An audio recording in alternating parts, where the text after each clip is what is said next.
रूस के राष्ट्रपति व्लादिमीर पुतिन यूक्रेन के खिलाफ चल रही जंग को खत्म करने के लिए राजी हो गए।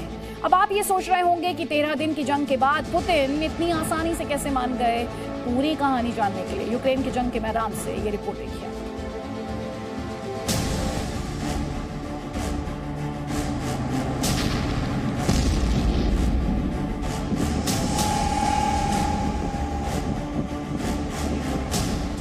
यूक्रेन पर रूस के हमले के 13वें दिन राष्ट्रपति पुतिन जंग रोकने के लिए तैयार हो गए हैं। लेकिन रुकिए, इससे पहले कि आप कुछ अंदाजा लगाएं, आपको बता दें कि पुतिन जंग रोकने के लिए तैयार तो हो गए हैं, लेकिन उसके लिए उन्होंने 1 नहीं, 2 नहीं, 3 नहीं, पूरी 4 शर्त लगा दी है। पुतिन की जंग रोकने की 4 शर्त क्या है? क्या यूक्रेन पुतिन की शर्त मान लेगा? इन सवालों का जवाब देने से पहले आपको जंग के लिए 13वें दिन की कहानी जानना जरूरी है। सबसे पहले देखिए यूक्रेन की राजधानी कीव में जी मीडिया के संवाददाता अनस मलिक की यह आज की सबसे लेटेस्ट रिपोर्ट। अनस जंग के खतरनाक हालात के बीच रिपोर्टिंग कर रहे हैं। मैं इस वक्त यूक्रेन के दारुल हुकूमत कीव में मौजूद हूं। कीव ही रूस और यूक्रेन के दरमियान जंग का आखिरी जो है वो पड़ाव कहा जा रहा है।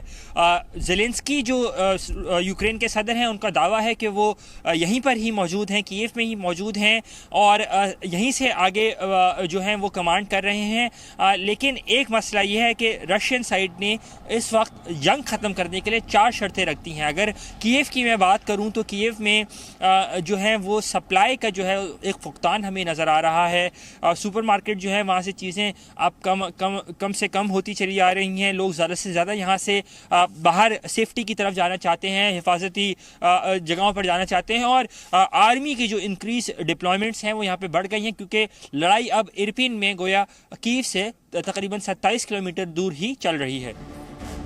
यूक्रेन के शहर खार्किव में रूस के हमले में भारी तबाही हुई है।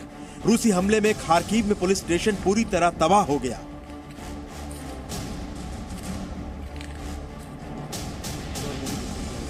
तबाही की एक और तस्वीर देखिए।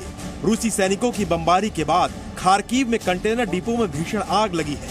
तस्वीरों में आप देख सकते हैं कि कैसे आग लगने के बाद इस कंटेनर डिपो से भयंकर काले धुएं का गुबार उठ रहा है। डिपो में आग लगने के बाद कई मीटर तक आग की लपटें उठ रही हैं।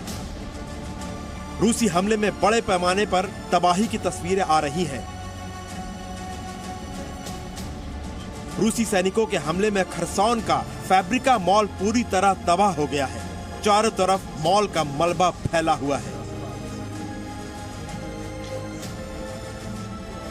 रूस ने निकोलेव शहर में सशस्त्र बलों के गोदामों पर अपना निशाना बनाया।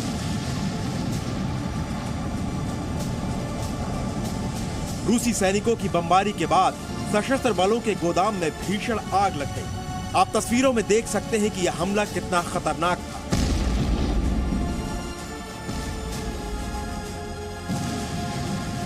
हमले के बाद आसमान में कई मीटर तक आग की लपटें ही लपटें दिखाई दे रही हैं। लेकिन यूक्रेन भी रूसी हमले का लगातार और तगड़ा जवाब दे रहा है।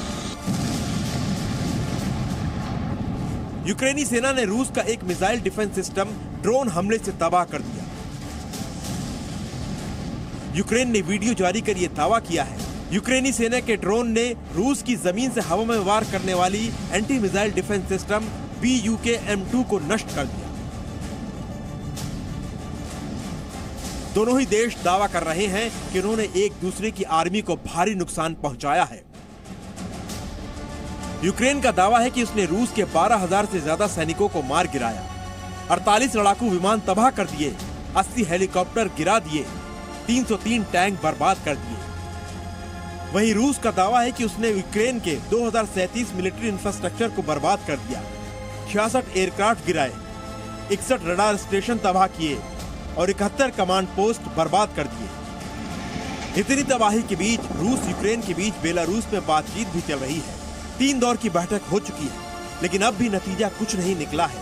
तीसरे दौर की बातचीत में राष्ट्रपति पुतिन की तरफ से रूस ने जंग रोकने के लिए 4 शर्त रखी है। सुनिए वो 4 शर्त जिसे मानने के बाद ही पुतिन जंग रोकने के लिए तैयार होंगे।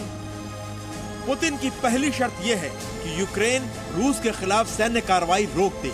यानी यूक्रेन की सेना रूस के आगे सरेंडर कर दी। जंग रोकने की पुतिन की दूसरी शर्त यह है कि यूक्रेन क्रीमिया पर रूस के नियंत्रण को मान्यता दे।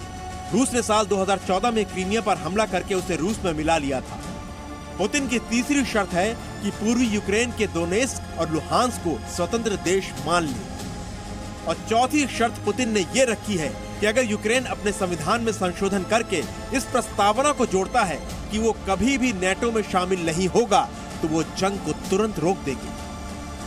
तो सवाल यह है कि क्या यूक्रेन इन शर्तों को मान लेगा? क्या यूक्रेन अपने 3 क्षेत्रों की कुर्बानी देकर युद्ध रुकवाएगा? इसका सीधा जवाब तो नहीं आया, लेकिन यूक्रेन के राष्ट्रपति ज़ेलेंस्की के तेवर देखकर लगता है कि यूक्रेन पुतिन की शर्तों को नहीं मानेगा। ज़ेलेंस्की ने एक वीडियो जारी कर अपनी लोकेशन शेयर की। कहा, मैं बंकर में नहीं, कीव में बारकोवा गली में मौजूद हूँ। ज़ेलेंस्की ने पुतिन को चैलेंज करते हुए कहा कि मैं मैदान छोड़ने वाला नहीं हूँ, युद्ध जीतने तक यहीं जमे रहूंगा। ज़ेलेंस्की के इरादों से साफ है कि वो पुतिन की शर्त नहीं मानने वाले हैं। लेकिन ऐसा नहीं है कि ज़ेलेंस्की हट पर अड़े हुए हैं। युद्ध विराम की कोशिशें जारी हैं। रूस और यूक्रेन के विदेश मंत्रियों की बैठक 10 मार्च को टर्की में होगी।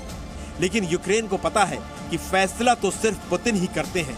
इसलिए यूक्रेन ने पुतिन को चैलेंज किया कि अगर वो डरते नहीं हैं, तो ज़ेलेंस्की से आमने सामने बैठकर बात करें।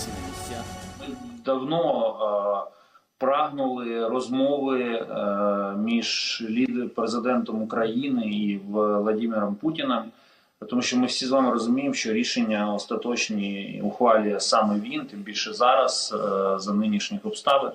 Тому, звісно, я про це скажу, але тут немає жодної таємниці, всі про це знають, що питання в тому, наш президент не боїться нічого. В тому числі він не боїться прямої зустрічі з Путіним. Якщо Путін теж не боїться, хай приходить на зустріч, хай сядуть і поговорять. यानी रूस और यूक्रेन दोनों ही अपनी अपनी शर्तों पर अड़े हुए हैं और दोनों देशों की राजनीति के बीच पिस रहे हैं आम और बेकसूर लोग, जो टेंट में खुले आसमान के नीचे कड़ाके की बर्फीली ठंड में जिंदगी गुजारने को मजबूर हैं। अब तक 17 लाख लोग यूक्रेन छोड़ चुके हैं। यूक्रेन में अनस मलिक के साथ bureau report, ji media. Presenting B News app, available on Google Play and App Store. Download it now.